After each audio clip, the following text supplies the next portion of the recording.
Good evening. आज हम लोग करेंगे स्ट्रक्चरल ऑर्गेनाइजेशन इन एनिमल्स। इसमें से बहुत सारे टॉपिक 12th बोर्ड से कट चुके हैं, बट नीट में सारे मैक्सिमम चांसेस है कि पूरा पेपर फुल सिलेबस से आएगा, रिड्यूस सिलेबस से नहीं आएगा। तो हम इस चैप्टर के सारे ही टॉपिक्स करेंगे और बाकी अगर किसी को छोड़ना भी है तो एक बार थोड़ा थोड़ा पढ़ लेना। जैसे उसके PYQ और ये सारी चीज़ें बहुत ज़्यादा मत करना, PYQ या फिर बहुत सारे क्वेश्चन प्रैक्टिस ये सब नहीं करना, लेकिन NCERT का थोड़ा सा उसके बारे में टॉपिक वाइज पढ़ लेना जितना NCERT में लिखा है। एक सिंगल रीडिंग करके ज़रूर जाना जिनको पूरा टॉपिक छोड़ना है, और वैसे 90% चांसेस है कि फुल सिलेबस से आएगा पेपर। तो यहाँ पर हम लोग सारे ही कंप्लीट करेंगे। फर्स्ट है टिश्यू। टिश्यू क्या होता है? A group of similar cells perform common function and same origin along with the intercellular substance. अब ये NCERT में कैसे लिखा है, ये जो डेफिनेशन लिखी है ये लिखा है। पहले तो सबसे पहले इंपॉर्टेंट लाइन है, human body is composed of billion of cells to perform a various functions. Billion की जगह अगर मिलियन हो जाए या कोई और चेंज आ जाए तो ये गलत हो जाएगी स्टेटमेंट, तो ये असर्शन रीजन में आने के चांसेस है। A group of similar cells along with the intercellular substance perform a specific function such organisation is called tissue. ये टिश्यू की डेफिनेशन है। टिश्यू अलग अलग टाइप्स के होते हैं, ये हम पूरा डिटेल में पढ़ेंगे कि इनके क्या 4 टाइप्स दे रखे हैं। वैसे टिश्यू होते क्या है? सिमिलर सेल्स का ग्रुप होता है एक, जो कि कॉमन फंक्शन दिखाए और उनका सेम ओरिजिन हो। सेम ओरिजिन मतलब वो सेम जर्म लेयर से बना हो। अब सेल से बनता है टिश्यू, टिश्यू से बनते हैं ऑर्गेन, ऑर्गेन से बनता है ऑर्गेन सिस्टम। अब ऑर्गेन से ऑर्गेन सिस्टम कैसे बनेगा? जब उनमें फिजिकल और केमिकल इंट्रैक्शन होते हैं। ये NCERT में ये सेकंड लाइन जो मार्क करी हुई है, व्हेन 2 और more organ perform a common function physical और केमिकल इंट्रैक्शन। बाय फिजिकल और केमिकल इंट्रैक्शन इनसे जो बनता है वो ऑर्गेन सिस्टम कहलाता है पूरा। अब हम स्टार्ट कर रहे हैं एनिमल टिश्यू। एनिमल टिश्यू में 4 टाइप है। एक है एपिथेलियल, कनेक्टिव, मस्कुलर और न्यूरल। एपिथेलियल में है, epithelial the tissue has a free surface, faces either body or outside of the environment, provide covering और lining of some body parts। ये क्या करते हैं? कवरिंग और लाइनिंग ऑफ बॉडी पार्ट्स, मतलब ये सबके ये tissue has a free surface, faces either body fluid और आउटसाइड टू द इन्वायरमेंट। इसका मतलब है कि ये ऐसे टिश्यू है, इसमें ये एपिथेलियल की ऐसे कवरिंग होगी और ये दूसरी साइड से होगी ऐसे covering.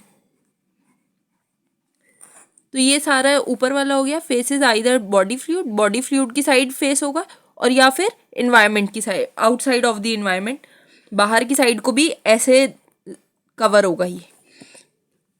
Provide covering for the lining of some parts. Cell is compactly packed with the intercellular matrix. There are 2 type of cells. इसमें क्या है? 2 टाइप होते हैं, सिंपल होता है, एक कंपाउंड होता है। अब सिंपल में क्या आएगा? सिंपल में सबसे पहले कहाँ पे होता है ये? इनका फंक्शन है, function as the lining for the body cavity, duct and tubes. ये सबसे पहले कहाँ होंगे इनके function? Lining of body cavity, duct and tube. And the compound consist 2 और मोर सेल्स, जिसमें 2 और 2 से ज़्यादा बने हो। इसमें protective function as it does to our skin. अब इसके अंदर और भी सब डिविजन्स है, ठीक है। सिंपल में क्या है? सिंगल लेयर ऑफ सेल्स है। कंपाउंड में क्या है? 2 या 2 से ज़्यादा की लेयर्स है। अब सिंपल में भी आगे 3 पार्ट्स है, ठीक है। स्क्वेमस, क्यूबॉइडल और columnar. Squamous epithelial is made up of single thin flattened cell of irregular boundaries. Squamous epithelial में क्या है कि ये सिंगल थिन लेयर की बनी है और फ्लैटेंड सेल्स है और इरेगुलर बाउंड्रीज है। जैसे ये फर्स्ट फिगर में दिखाया हुआ है, फिगर A में ये जो ये वाला है, ये फ्लैटेंड सेल्स दिखा रखे हैं इरेगुलर बाउंड्रीज के साथ। ये है स्क्वेमस एपिथेलियल का एग्जांपल। फिर आते हैं डिफ, और ये होते कहाँ पे है? सबसे ज़्यादा इंपॉर्टेंट यही होता है और ज़्यादातर आता भी यही है कि ये कहाँ प्रेजेंट मिलेंगे। Found in wall of blood vessels, air sac of lungs and involve in function for the forming diffusion boundaries.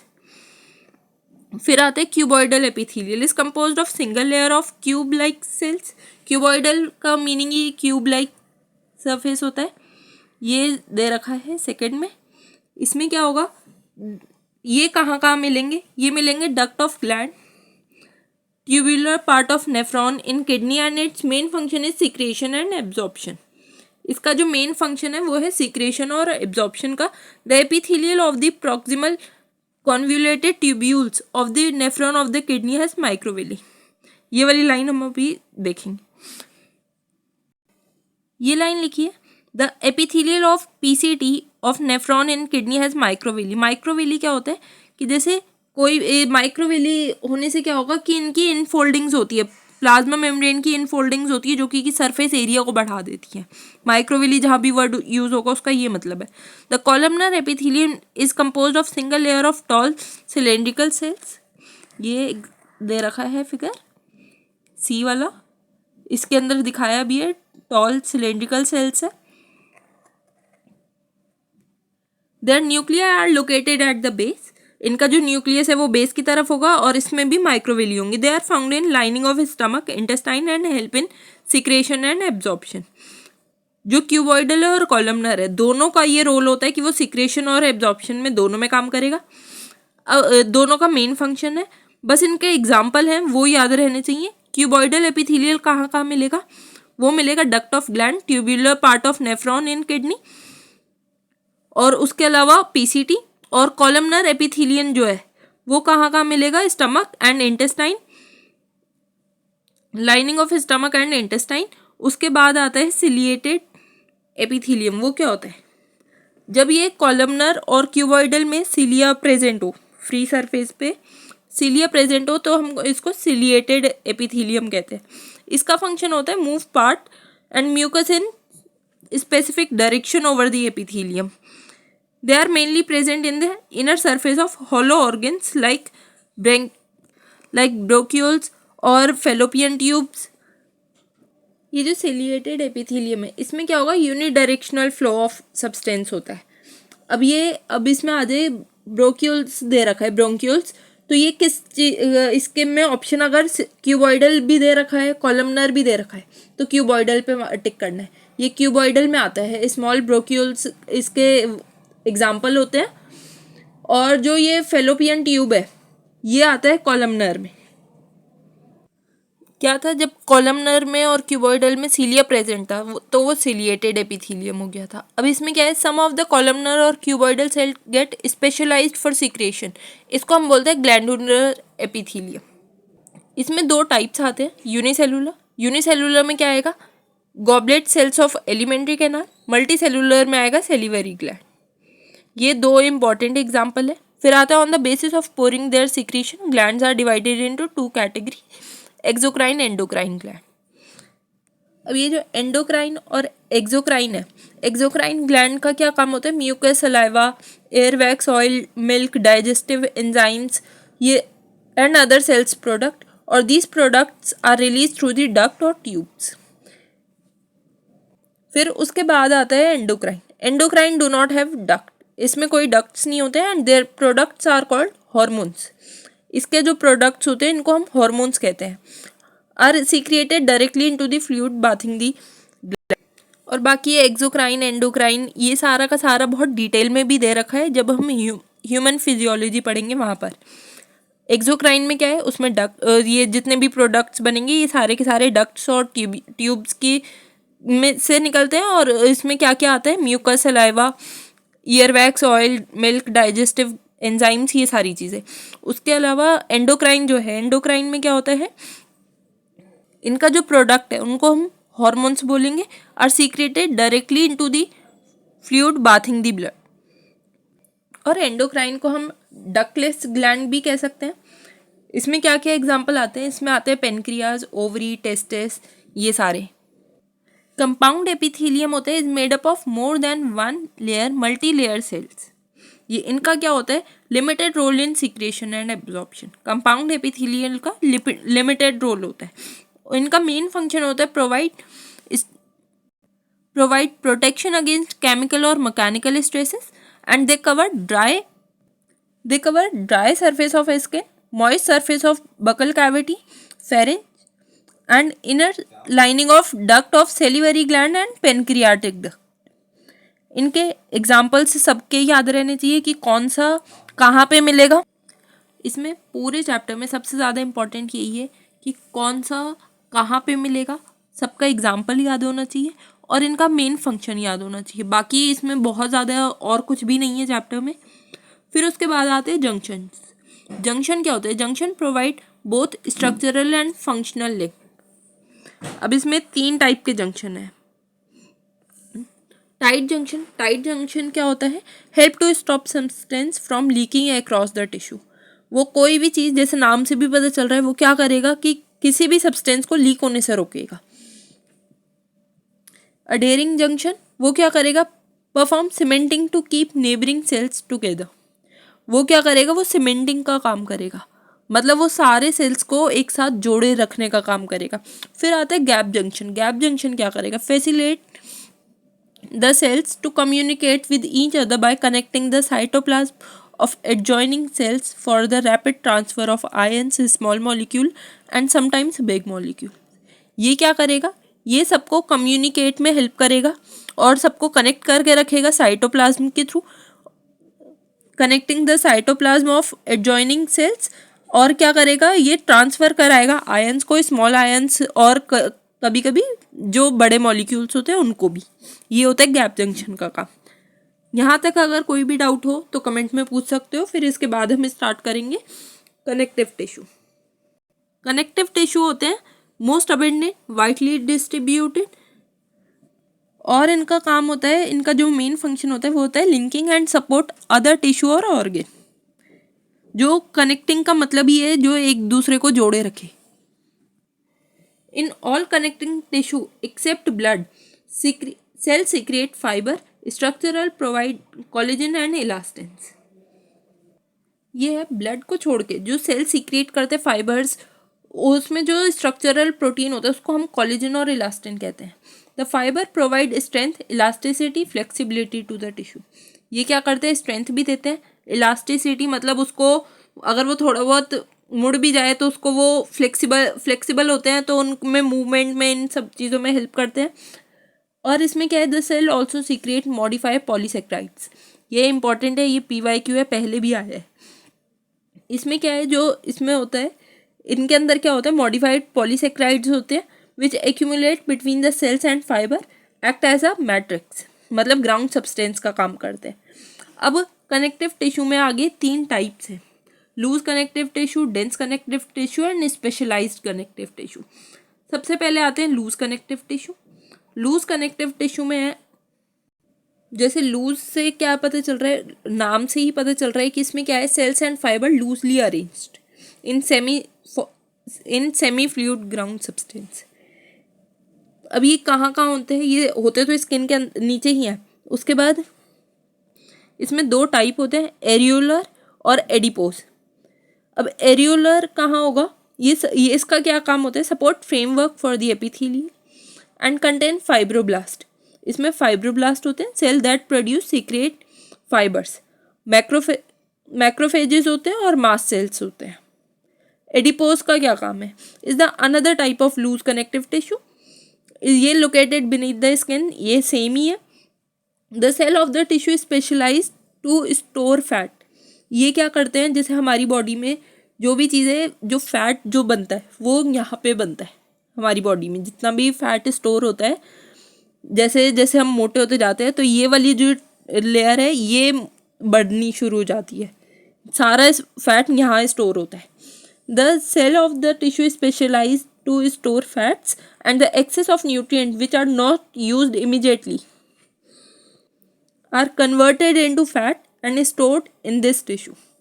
जो भी एक्सेस न्यूट्रिएंट्स है, मतलब जो भी हम बैलेंस डाइट नहीं लेते हैं, जो भी हम ज़रूरत से ज़्यादा द एक्सेस न्यूट्रिएंट्स आते हैं और उस टाइम उनका कोई इमीडिएटली यूज़ नहीं होता, वो क्या करते हैं? धीरे धीरे फैट्स में कन्वर्ट हो जाते हैं और वो सारे के सारे इस टिश्यू में स्टोर होते हैं। फिर आते हैं fibre and fibroblast are compactly packed in dense connective tissue. अब डेंस कनेक्टिव टिश्यू में भी इसके 2 पार्ट्स होते हैं, dense regular, dense irregular. Dense regular में क्या होगा? Collagen fibre are present in a row between parallel bundle of fibres. Regular में क्या होगा? जो कोलेजन फाइबर्स है वो रो में होंगे or and between many parallel bundles of fibers and attached to skeletal muscle to bone and ligaments which attach to one another are the example of this tissue. इसके दो एग्जाम्पल क्या होते हैं? इसके एग्जाम्पल होते हैं टेंडन एंड लिगामेंट. टेंडन क्या होते हैं? जो टेंडन होता है जो मसल टू बोन को कनेक्ट करे, और लिगामेंट होता है जो बोन टू बोन को कनेक्ट करता है. फिर आते हैं irregular connective tissue. dense irregular connective tissue has a fibroblast and many fibers, mostly collagen, are oriented differently. ये differently oriented होते हैं. इनमें कोई ऐसा नहीं होता कि ये पर्टिकुलर रो में होंगे या पैरेलल होंगे, ऐसा नहीं होता. This tissue is present in the skin. Cartilage, bone and blood are various type of specialized connective tissue. ये सारे के सारे स्पेशलाइज्ड कनेक्टिव टिश्यू में आते हैं. इनके बारे में देखने से पहले हम पहले उनके फिगर्स देख लें. ये वाला फिगर है डेंस रेगुलर का. इसमें सारी की सारी चीज़ें एक रो में हैं और सारी की सारी देखो कोई भी इरेगुलर पैटर्न में नहीं है. उसके बाद आते हैं डेंस इरेगुलर का. डेंस इरेगुलर का है ये. इसमें कोई भी चीज़ कहीं भी है, कोई रो और ये सारी चीज़ें नहीं है, इसलिए इसका नाम है डेंस इरेगुलर. उसके अलावा आता है ये. अब इसमें क्या है? ये होते हैं मैक्रोफेजेस, ये होते हैं फिब्रोब्लास्ट, ये होते हैं कोलेजन फाइबर्स, और ये जो डॉटेड ये दे रखे हैं ये होते हैं मास्ट सेल्स. ये है एरुलर टिश्यू का. एडिपोज टिश्यू में क्या होता है? ये सारा का सारा फैट स्टोरेज एरिया है यहाँ पर. इसमें क्या है? ये साइड में न्यूक्लियस होता है और ये प्लाज्मा मेम्ब्रेन होती है. धीरे धीरे ये बढ़ते जाते जैसे जैसे एक्सेस न्यूट्रिएंट्स और ये फैट स्टोर होता जाता है, ये और बढ़ता जाता है. Cartilage is a solid, pliable and resist compression. Cell of the tissue are enclosed in a small cavity with the matrix. अब इसको क्या बोलते हैं? इसमें जो टिश्यूज इनको बोलते हैं हम कॉन्ड्रोसाइट्स. एक लाइन लिखिए. Most of the cartilage in vertebrate embryos are replaced by the bone in adults. जब छोटे होते हैं तो क्या होता है कि जो वर्टिब्रल कॉलम होते हैं उसमें बहुत सारे कार्टिलेज होते हैं. धीरे धीरे बड़े होने पर वो सारे के सारे बोन से रिप्लेस होते जाते हैं. कार्टिलेज होता है जो सॉफ्ट बोन कह सकते हैं, जैसे हमारा ईयर. अब इसमें क्या आते हैं? Cartilage present in tip of nose, outer ear joint between the adjacent bones of vertebral column, limbs, hand in adults.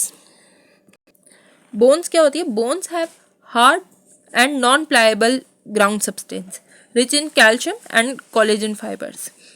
इसमें क्या होता है कि जैसे जो कार्टिलेज होता है उसको तो हम थोड़ा सा सॉफ्ट बोन्स होती है, उसको हम थोड़ा सा फोल्ड कर सकते हैं. इसको हम फोल्ड नहीं कर सकते. बोन को अगर फोल्ड करेंगे तो वो टूट ही जाएगी, तो उसको फोल्ड नहीं कर सकते. और ये क्या होता है? रिच इन कैल्शियम सॉल्ट्स और कोलेजन फाइबर्स. ये क्या करता है? स्ट्रेंथ देता है. पूरा बॉडी का फ्रेमवर्क इसी से होता है, structural framework to the body. And bone support and protect softer tissue and organs. Bones का काम क्या है कि बोन्स क्या करते हैं? मतलब वो सपोर्ट करते हैं सारे टिश्यूज और ऑर्गन्स को, क्योंकि हमारी पूरी बॉडी में बाहर की साइड को स्किन के अंदर बोन ही है, फिर उसके अंदर ऑर्गन्स होते हैं. द बोन सेल्स इनको क्या बोलते हैं? इनको बोलते हैं osteocytes. Present in space called lacunae. Long bones of the leg serve weight bearing function. ये पूरा का पूरा बॉडी का जो वेट होता है वो लॉन्ग बोन्स पे ही होता है, जो हमारे पैर होते हैं.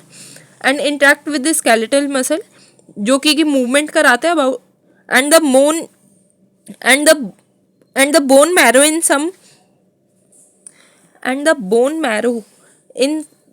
सम bones is the site of production of blood cells. ये इंपॉर्टेंट लाइन है. अब इसके बाद आता है blood is the fluid connective tissue. इसमें क्या क्या आते हैं? इसमें आरबीसी आता है, डब्ल्यूबीसी आता है, प्लेटलेट्स आती हैं. और इसका मेन क्या है? Main circulating fluid that transport various substance. इसका मेन फंक्शन ही ये है. The main circulating fluid, the transport of various substance. ये यहाँ तक हो गया हमारा पूरा कंप्लीट। नेक्स्ट से हम करेंगे मसल टिश्यू। अगर किसी को कोई भी डाउट है तो आप कमेंट में पूछ सकते हो। वीडियो अच्छा लगा हो तो वीडियो लाइक करो, चैनल सब्सक्राइब करो। Thank you.